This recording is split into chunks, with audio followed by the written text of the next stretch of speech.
Well, good morning to you, everybody. We're Brownsville Radio. I'm Paul Jackson with a plethora of people this morning, which we'll be talking about. Drew Magruder on the board over there, and currently our temperature, Drew, we've got about 39 degrees. We've got sunshine. It's going to be a great day. Today is Vietnam Veterans Day, and it was interesting. I have in the studio with me Larry Banks. We have John Ashworth. And we have John Hafford. And on the line, on the phone this morning from North Carolina, we have Al Claiborne. Good morning, Al.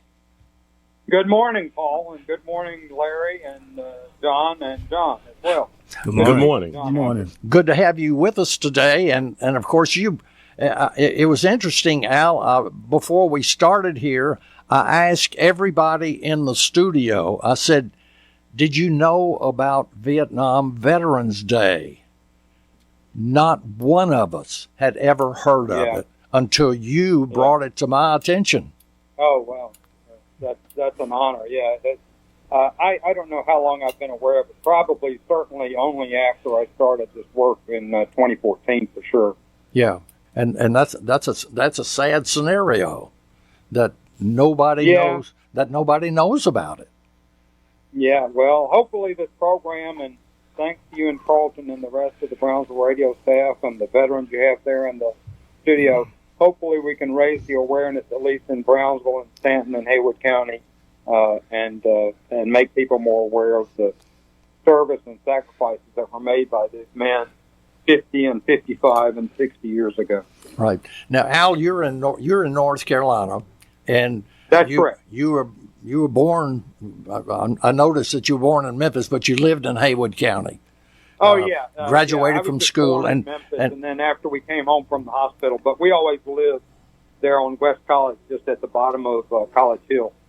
And of course, Haywood County is noted for football, right, and sports and all that. And I noticed in your bio where you said you sat on the bench with Robert Rooks and others, and John Hooper. No, I sat on the bench for Robert. Oh, for Robert. They were the stars, yeah. I describe my time on the team as a member of Coach John Hooper's Tomcat team.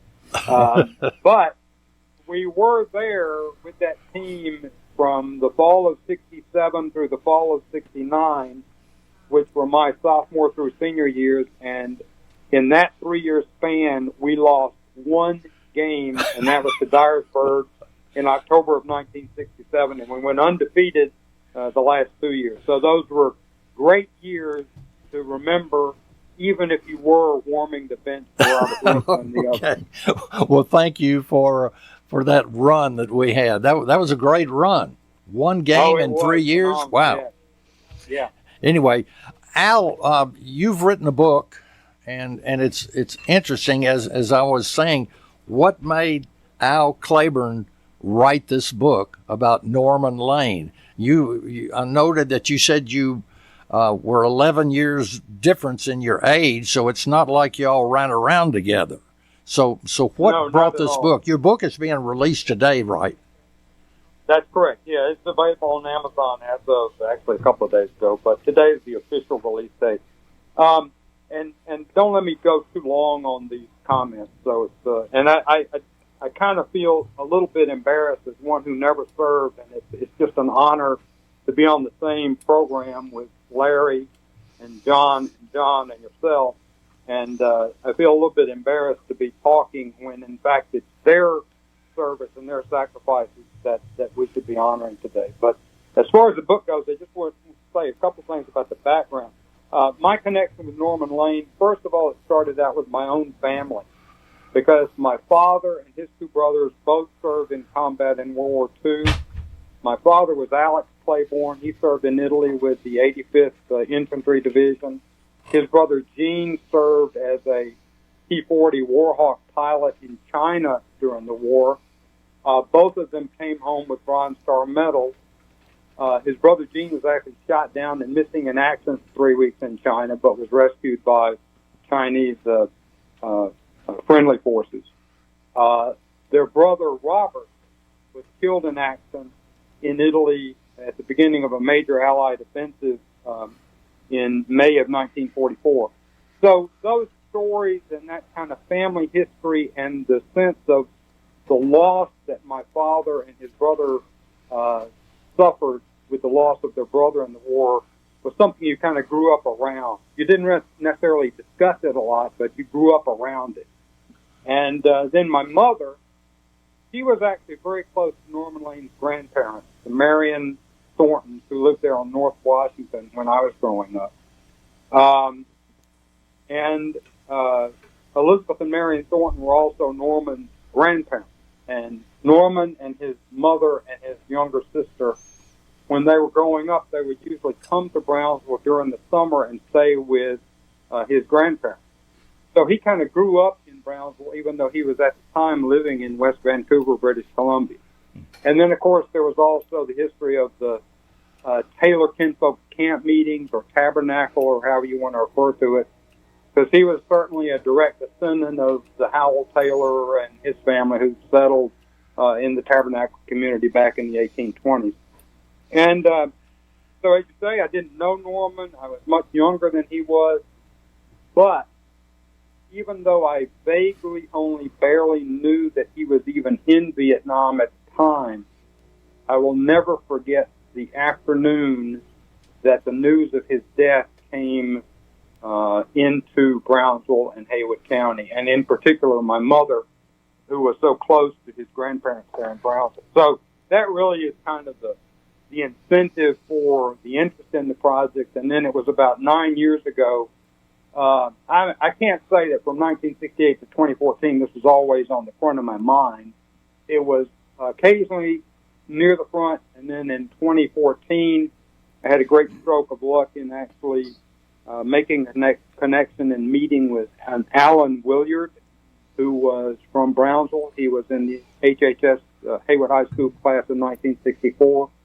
He served in the Marine Corps in Vietnam. He had been a good friend of Norman's there in Brownsville during those summers that Norman would be there. And then when they both got to Vietnam in November of 1967, lo and behold, they both wound up being assigned to the same battalion with the Marine Corps. And so they would visit from time to time when they had to spare time. So you got a lot of your information from him then. Oh, yeah. And then he connected me with a lot of other veterans from his particular combat infantry company. And then that spread out into other contacts that I had. Norman was an officer in the Marine Corps, so he had gone through OCS Quantico 1966-67. So I got in touch with a number of his classmates there, which was a fairly large group. Nearly all of graduates, more than 540 young men from his OCS class served in Vietnam at the time. That's how hot the demand was for officers in the field at the time in the Marine Corps. Now, your book, is it based around just all about his time in Vietnam, or is it his whole life? And one question before you start answering that: how long had he been in Vietnam when he got killed? About 4.5 months. So he arrived in mid-November of 1967, November 14th to be exact, and then he was killed in action on March 29th of 1968. So 4.5 months. Okay, and so the book comes out today. I mean, the official, whatever you call it, it's going to be on Amazon. Yeah. And in what forms? Kindle? Well, so yeah, there are two versions. There's a color paperback version, and there is a Kindle ebook version. And both are linked together on the same Amazon book details page. So you can go there. I would also add, I think two things that are significant. One is that Amazon, for some limited time period that I have no influence over, they have significantly reduced the price of the paperback by about 34%, I think, is the reduction. Okay. The other thing that I want to emphasize is that all proceeds from the sale of the book in either version, whether you buy the ebook or whether you buy the paperback, all of those proceeds are going to the Norman Lane Jr. Memorial Project, which is a 501c3 nonprofit that I started back in 2014. So if that helps people feel better about buying the book. Now, this money that's raised, what exactly does it do? What are you doing with that money? So mostly it has, for example, I'll give you one great example, actually, although it was in 2016. The nonprofit hosted a one-day conference at Virginia Military Institute up in Lexington, Virginia, where we hosted speakers who had served in Vietnam, several of whom actually were from Norman Lane's OCS class at Quantico. We also hosted Joe Galloway, who was the famous UPI correspondent who covered the Battle of the Yadrang Valley and then co-authored We Were Soldiers Once and Young. We also hosted a well-known historian on the Vietnam War by the name of George Herring, who was a professor at the University of Kentucky. So the nonprofit raised over $30,000 for that event. We had an audience of about 200 people. It was a full house for that day at VMI, which of course has its own strong military heritage and heritage going back to the Vietnam War itself. Okay. And yeah, Al, so that was one great example. Okay, we're going to have to take a break here in just a minute. And before we do, the one thing we haven't mentioned is the name of the book. Yeah. Give us the name of the book, and then we're going to take a break, and we'll be right back.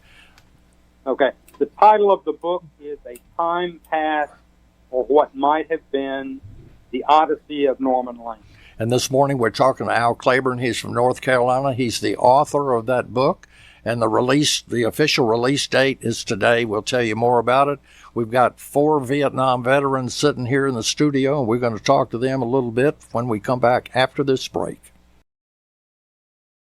Well, good morning again to you, everybody. We're Brownsville Radio, 95.3. I'm Paul Jackson with a group of gentlemen that are with us this morning. Al Claiborne's on the line with us this morning.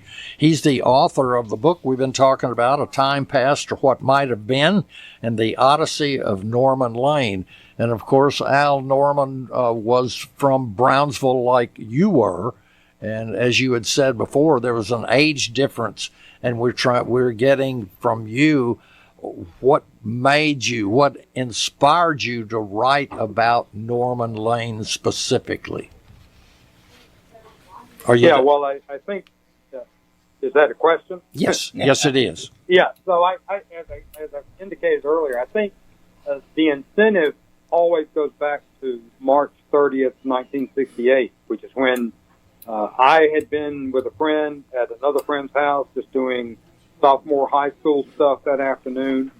We drove back to the home, to my parents' home, and as we pulled into the driveway, my mother and father were coming out of the house, and you could just sense that there was a sense of angst or anxiety. Something was going on. And I got out of the car. I just turned 16 years old 5 days before, and I said to my mother something like, I would like to take my friend to his home. I had just gotten my driver's license. And the words that I remember from her were, we have to go see Aunt Lib. That was Elizabeth Thornton on North Washington. Norman Jr. has been killed. And, that was probably my first really significant sensation of life and death, that sort of a thing. Being 16 years old and really being totally naive about the world and being sheltered considerably as we grew up there in Brownsville and Haywood County. And that thought and that experience always was in the back of my mind. From time to time, I would think about it more. Then in the late 80s, I started reading some of the Vietnam War books that were coming out. Bright Shining Light by Neil Sheehan was one of the first ones that I read. Movies like The Deer Hunter that came out in that time frame were a big influence.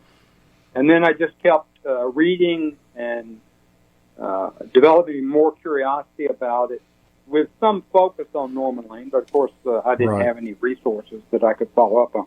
And then, as I said, it was 2014. The virtual wall, as far as I know, was launched in 2012. So the virtual wall, for those that don't know, it is an online version or a digital version of much of the information, and in fact more information than what you would find on the Vietnam Veterans Memorial in Washington, D.C., because it has background on the individuals involved and so forth. So Norman Lane had a page on that, and there was a post on his page by Alan Weird, who I mentioned earlier, who was a Haywood High graduate from 1964 from Brownsville. And that post indicated that Alan had been a friend of Norman. And so in 2014 or so, it dawned on me that if I could find who Alan Weird was, I would begin to unlock a lot of the stories about the experience and who Norman Lane was, both in Brownsville and in Vietnam. All right. And that really is what led to the beginning of the project. We want to get a few words in with these guys that have come up here this morning, Vietnam vets. Larry, let's start with you a little bit. Larry Banks from here in Brownsville. Of course, everybody's from Brownsville.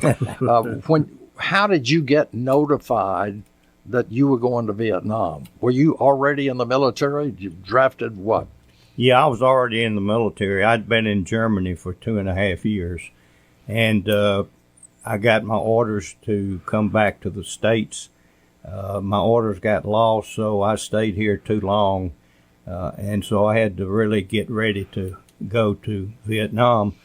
And, of course, I flew from Memphis to the West Coast. I can't remember exactly what airport. And then about 30 hours later, we landed in Vietnam.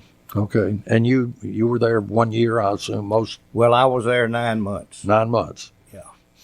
I decided I'd rather be a lawyer than I had stay in the military, so I flew to Saigon and took my law entrance exam. And then I stayed there until September because I was making good money with combat pay, so right. There's no use coming home because my wife was in school getting her degree so she could send me through. So you took your law LSAT or whatever it was in Saigon. Saigon, yeah. Well, that's interesting. And the military, I think all of you guys will say yes to this. The military was good about letting us get our education. They were. Even during the time we were in and after we got out. You know, one thing I remember when I entered law school, and there was a colonel there that was booking me in, and he looked at my grades, my LSAT, and said, "Boy, you didn't do too good on this exam." Said, "You're going to have to crack down and study." And I started to say, anyway, I said, "Yes, sir," and moved on. John, you were in the Army? In the Army. And how were you notified? Were you a career Army? I wasn't at the time I went to Vietnam, but I did do 21 years in the military, in the Army. And how'd you find out about it? Did they knock on your door, send you a letter and say you're on your way?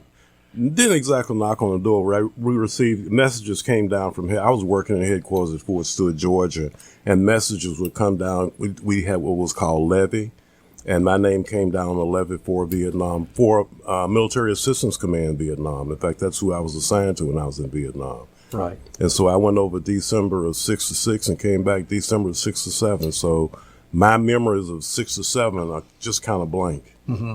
Where were you? Where were you stationed? I was with the MACV headquarters in Saigon. I was a part of General Westmoreland's staff. Okay. And you came back in 67? I came back December of 67. When you came back, everybody welcomed you home, right? No. Not at all. Quite the contrary. The country changed in a lot of ways, at least for me when I think of 1967, the country changed in a lot of ways.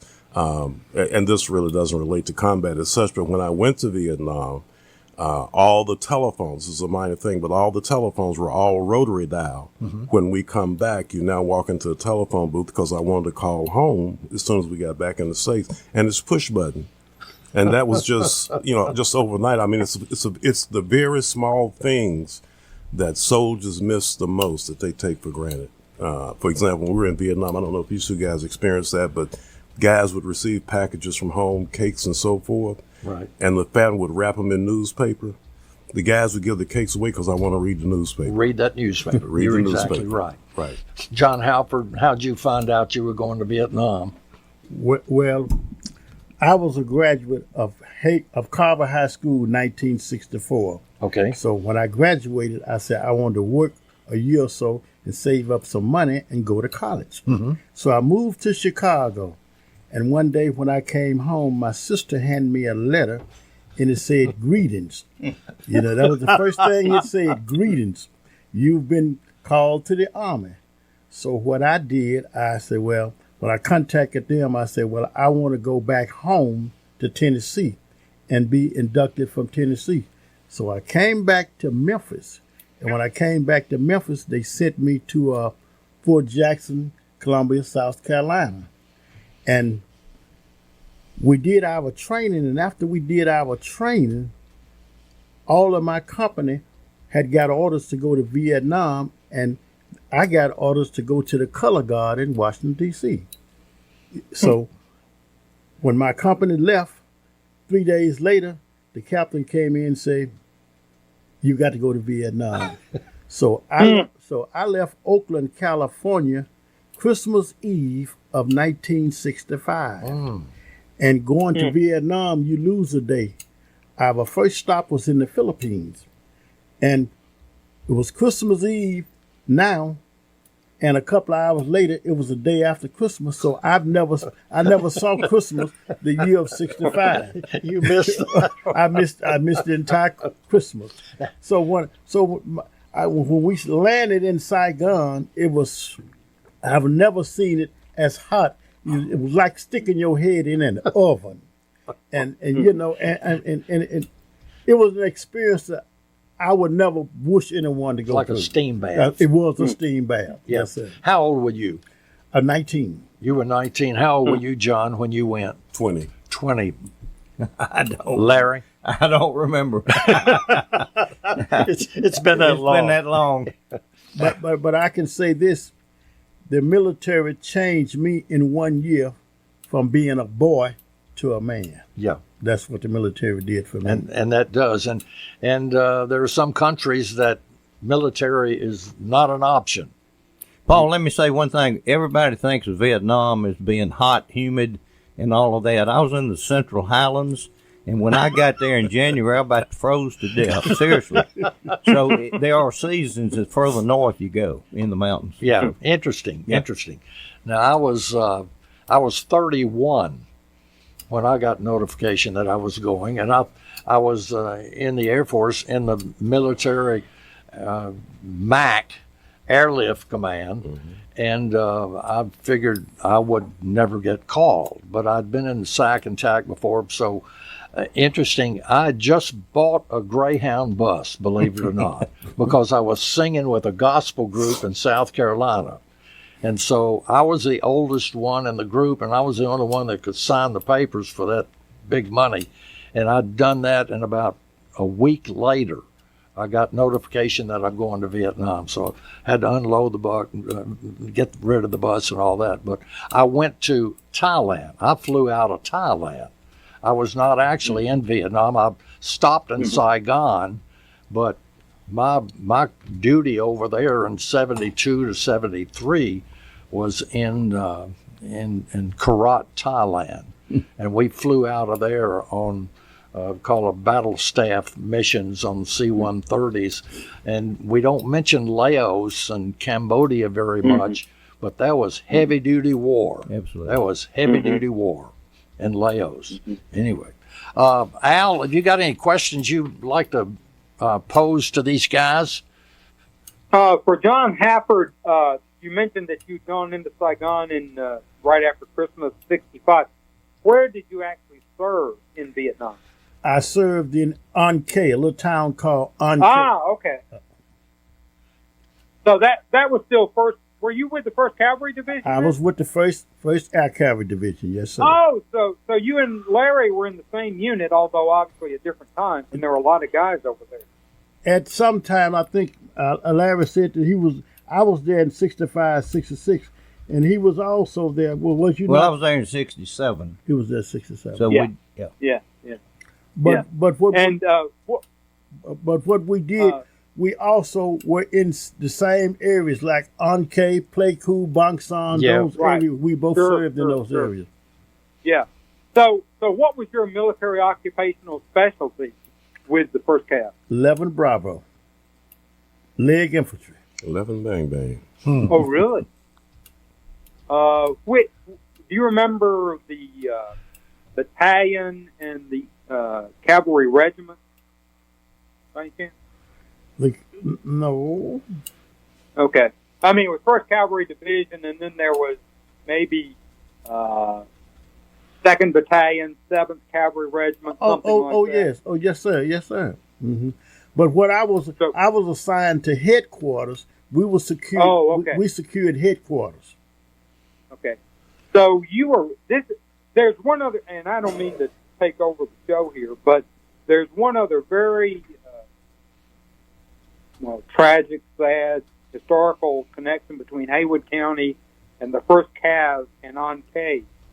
So Lyndon Johnson, President Johnson, ordered the 1st Cavalry Division from Fort Benning to Vietnam on July 28th of 1965. It's actually a sort of a famous or infamous speech in history. And the book, We Were Soldiers Once and Young, by General Hal Moore and Joe Galloway, details all of that. Mm-hmm. And so they shipped out and arrived at Queenan, at the port of Queenan in mid-September of 65. And one of the men with the division at that time, in that first deployment, was a platoon sergeant who was from Stanton. And his name was Platoon Sergeant William Farrell. And he was a senior NCO. He'd been in the Army since virtually the end of World War II. And in the book, We Were Soldiers Young and Once, they detail, among other things, the Battle of the Yadrang Valley, November 14 to 17, 1965, just 6 weeks before you got there, John. And in that battle, there were two main engagements. One was the battle at Landing Zone X-Ray, which is perhaps more focused upon in the book. But then after that battle, they marched a large contingent of 1st Cavalry soldiers to another landing zone called Landing Zone Albany. And in that process, that marching unit was ambushed by NVA on November the 17th. And the losses at LZ Albany in that ambush were much, much more severe than the actual losses at Landing Zone X-Ray 2 and 3 days before. And Platoon Sergeant William A. Farrell of Stanton, Tennessee, was killed in action in the early moments of that battle at Landing Zone Albany on the afternoon of November the 17th. He was the first Haywood Countyan to give his life in Vietnam. So there's a certain amount of historical connection there between your service with 1st Cav and the timing of your service, and also Haywood County's involvement in Vietnam. Al, in your research, was the government easy to work with the government to get information from them for your book? Oh, you mean for the book? Yeah, for the book. Oh, all of it. Other than, lots of interviews, lots of comments from people who serve, and so on and so forth. But there's so much information that's available from the government that's been declassified that's available online. Mm-hmm. I'll just give you one example. The Marine Corps, during the Vietnam War, every battalion, every month, and I'm sure it was the same in the Army and the other branches, there was a monthly publication, so to speak, which was classified at the time called the Command Chronology. Well, these were all declassified in the 1970s. And so you can go back online. Texas Tech University has a phenomenal repository of all of these documents about Vietnam. So the internet's been a very valuable tool for you. Oh, absolutely. Yeah. Could not have worked without it, I would say. Back to these guys, John, I saw something John wrote the other day talking about combat versus non-combat in Vietnam. John, you were saying that for every one guy on the ground, there's 8 to 10 people in a support role. Exactly. It took so many people to do that. It does. I mean, it's certainly, as we talk about the combat, it takes a lot of people to support the man that's out there on the front line. Now, I'll admit today technology has kind of reduced that number somewhat, but during the era of Vietnam, it took about 8 to 10 people that were backing them up. And most of us in here, what we did was primarily more in a support role than it was that the man was out there on the front line. Mm-hmm. You know, if I could just mention something else, and Al, you can probably answer the question. Total number of people that we know about from Haywood County who lost their life in Vietnam, I think you said was 14, 15? 14 to my knowledge. Right. And I mentioned that because I certainly, as we're sitting here talking, thinking about all the other veterans from Haywood County who lost their life in Vietnam, and I have to commend this young man that's with me today, Mr. Hafford. He is actually one of the ones that was actually the force behind getting the American Legion Post here started. And it's named after a young man who graduated shortly after I did from Carver High School, Tyrone Austin, who John knew very well, and it's named after him. And the American Legion Post here, the Tyrone Wagner Austin Post, is the only veterans organization we have in the county. And it's interesting, as you said, as we started this morning, none of us as veterans of Vietnam knew about Vietnam Veterans Day. Right. And I, like you, did some research on it, found out there's an entire public law and there's a program that is going on through 2025. And so I would like to encourage all of those veterans who are listening to us in Haywood County, if we could somehow think about supporting the American Legion here to build it up. I mean, a lot of good things are going on right now. I may even consider the idea, and I hope they're listening, since there's money coming in, approaching the county commission saying, hey, we need to support this nonprofit American Legion Post. They have a building. Would like to invite them to do that. And March 29 is, we think of Vietnam Veterans Day, 11/11/11. Yes. March 29 is taking on kind of that same thing. March 29 is when the MACV was created. March 29 is the day that we came home. March 29 is the day that the Koreans released the Mayaguez ship that was captured after that. So there's a lot of, and in addition to that, Lieutenant Lang was killed on March 29. Yeah. And so there's a lot of significance there. And I think we do need to honor all of the veterans of Vietnam because, as we all said, when we came home, it was anything other than a great welcome. So I think here in Haywood County, let's rally around and take advantage of what it is Congress has set up. There's even a public law to do that. And based on that question you asked about how many were killed, as I was driving in this morning, I was thinking, how many veterans do we have in Haywood County that are Vietnam veterans? It would be so nice if we had, we have us 4 guys here, but it'd be nice to have a room full of them and get their thoughts and ideas and kind of the comrade. Along those lines, I would invite people listening, veterans and non-veterans alike, maybe that's something that we can think about. We've got November Veterans Day coming up, and maybe that's something we can think about pulling that particular group in, since that's the group that came home to hostility, unlike any other group here in Haywood County. We can all work together on that, maybe under the auspices of the American Legion Post, something that we could do. Great idea. We're Brownsville Radio, and today is Vietnam Veterans Day. We've got Al Claiborne, who's the author of the book A Time Past or What Might Have Been, The Odyssey of Norman Lane. And we have Mr. Banks, Larry Banks. I can't even think your name, Larry. John Ashworth and John Hafford. We're going to take a break. We'll be right back. Thank you, Drew.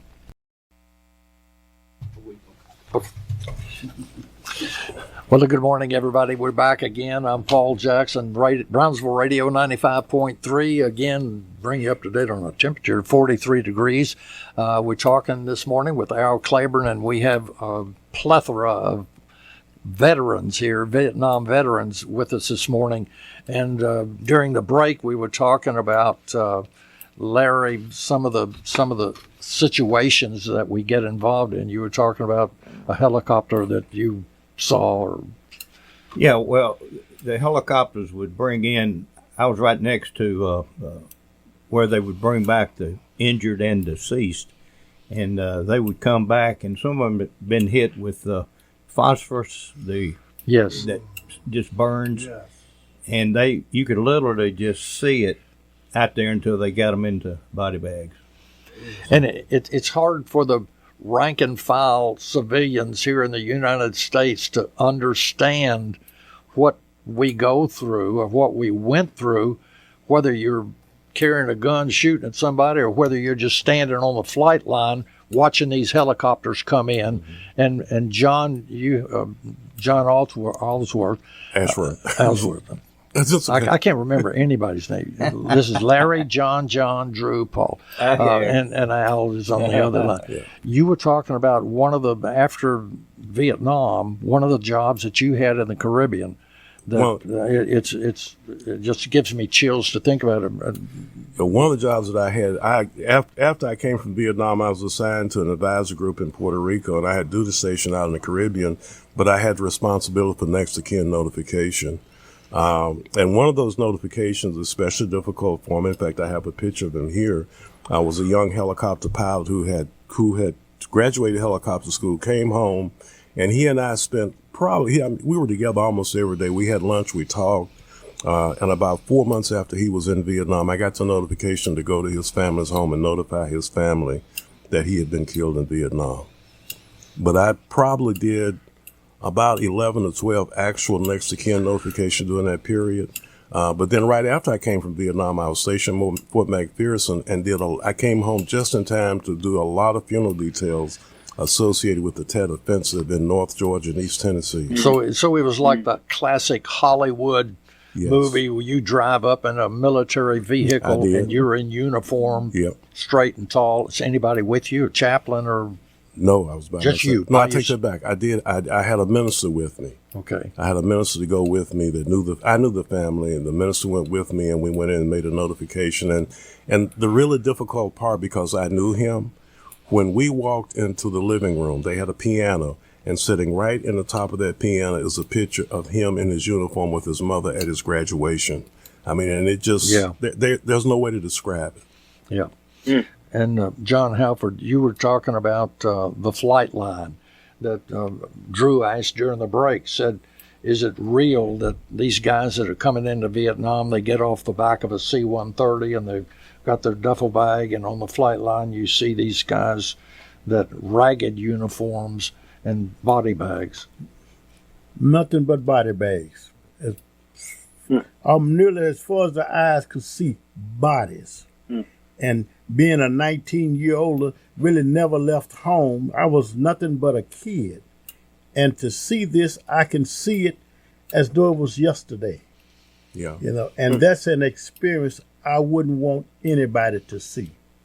And, hey, I didn't know what to do. Right. And at that time of life, usually 18, 19 years old, we've never seen anybody die. Maybe grandma or something, but you'd never seen anybody die. And we're talking about 58,000 young men that died in Vietnam. And to see, because I had never seen a body that wasn't in a casket. Yes. And to see these bodies lying on the ground, that was horrible. Very horrible.